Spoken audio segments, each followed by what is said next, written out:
Alright, so welcome back to another series of shorter than you think tutorial. In the last video, we talked about how to use your Hota D6 Pro charger to charge your LiPo batteries. And in this video, we are going to focus on storage charge.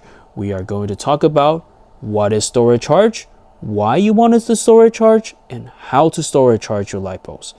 Without further ado, let's jump right into it. Alright, so first thing first, let's talk about what is storage charge. So storage charge, very simple, like the name of it, is basically trying to bring the voltage of each cell to a storage level for better storage. And to know the voltage for LiPo battery, you are generally going to have a storage voltage value at 3.8 volts per cell. And if you have a Li-Hive battery, the storage voltage is generally going to be 3.9. But if you have a Hota D6 Pro charger or any other smart charger, the charger will generally automatically have some presets for you to select. You just have to select the battery type and select the charging function as storage, and the voltage is going to be decided for you. So very simple. And the second question is, why do you want it to storage charge your batteries? This is due to, of course, if you're planning not to operate your batteries for a while, like more than a week, then putting it on storage charge will make the battery last a little bit longer, and of course it is safer to do so. Right, so done with the boring parts, let's start with the demo. To storage charge a battery, same as putting your battery to charge, it is the same thing. All you have to do is plug in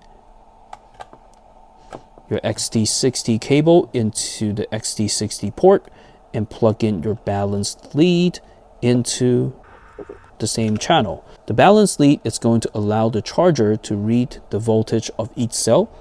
So basically you can see that it's currently at 3.7 at around 3.7 at each cell, and you are going to press the red button to go into the menu. And instead of selecting charge, this time the task we're going to select is going to be storage. And you can see that if I select LiPo, the cell voltage is going to be kept as 3.8.